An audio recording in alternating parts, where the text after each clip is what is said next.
Welcome. Today, we're diving into a massive shift happening all around us. Seriously, the rules that have governed the world for decades, they're being completely rewritten. And believe it or not, the food on your table is right at the center of it all, becoming a powerful piece on a new global chessboard. So for pretty much the last 30 years, the world ran on one big idea: globalization. The main goal was all about efficiency. Make things wherever it's cheapest, connect everything, and use a just-in-time system where parts and products arrive exactly when you need them. Well, that era, it's over. We are now charging headfirst into a world of what's called geo-economic competition. The focus isn't efficiency anymore, it's about security. It's less about interconnection and more about alliances. And the new slogan, forget just in time. Now it's all about just in case. So, what's causing such a massive change? This isn't just some academic theory. This is a new reality that's being hammered into shape by real-world conflicts flaring up all over the globe. And you can see these hotspots everywhere. You've got the ongoing conflict in Ukraine, the intense tech and supply chain rivalry between the US and China, and then there's the Middle East, specifically the Strait of Hormuz. Now, this is absolutely critical. It's a narrow little waterway, but something like 20% of the entire world's oil supply has to pass through it. Any disruption there, even a small one, sends instant shockwaves through the global economy. And that's really the heart of it, right? These events don't just happen in a bubble. They create this incredible domino effect that you and I feel directly in our wallets, at the gas station, and definitely when we're walking down the aisles at the grocery store. Let's just trace the clearest example of this: energy. It's a simple, brutal chain reaction. It all starts with a geopolitical conflict. That leads to a disruption in the energy supply. Think sanctions or blocked shipping lanes. What happens next? Of course, prices spike.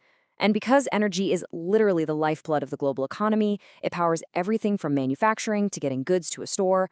Those higher costs inevitably fuel global inflation. Suddenly, everything costs more.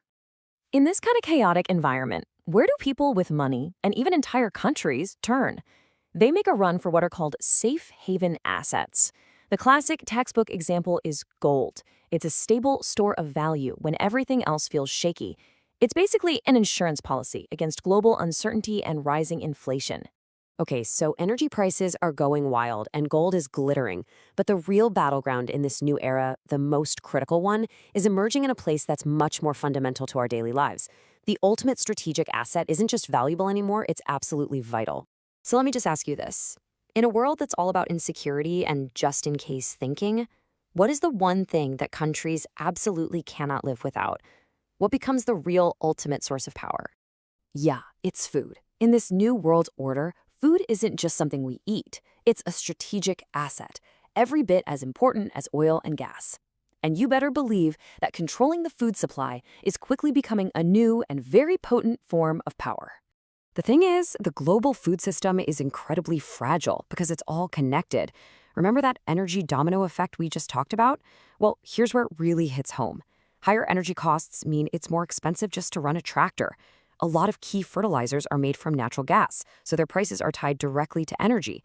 Then you throw in soaring shipping costs, and suddenly, just getting food from the farm to your table becomes this massive economic and logistical nightmare. And this quote from our source material really says it all, doesn't it? Food will be the geo-economic weapon of the 21st century. Countries are starting to realize that if you control food exports, you have a powerful foreign policy tool. You can use it to reward your friends and put immense pressure on your rivals.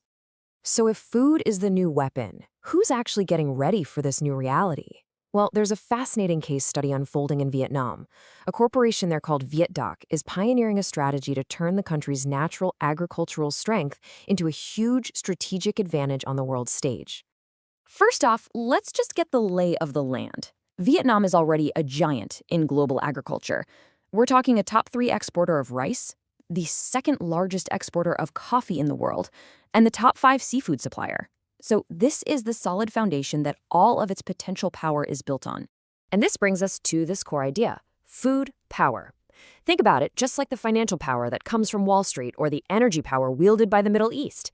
In a just-in-case world, the ability to feed your own population and maybe help your allies feed theirs is the ultimate form of leverage. It creates stability at home, deepens alliances abroad, and it's basically becoming a new currency of strength in a really unstable world. And VDAC is putting this exact theory into practice with a really smart 3-pillar strategy. Pillar 1, use high-quality rice to make Vietnam a leader in regional food security. See, this isn't just about selling rice, it's about becoming an essential partner to your neighbors. Pillar 2, dominate the coffee value chain. Don't just sell the raw beans, control the whole process, from the farm all the way to the cup. And Pillar 3, go after the high-end global wellness market with premium tea. Now, this strategy from one company in Vietnam is much bigger than just them. It's actually a powerful template. It's basically a playbook for how any country or any company can not just survive, but actually thrive in this new fractured geoeconomic world. You see, the old model of just digging something out of the ground or growing it and shipping it off as a raw commodity, that's dead. The new model, this agro-strategic model, is about controlling the entire process. You start with high-tech production on the farm, then you move to processing that adds real value, you focus on building a global brand that people trust, and all of that is held up by a secure and resilient supply chain. So let's wrap up by looking at the new rules of this global game. First, we have friendshoring.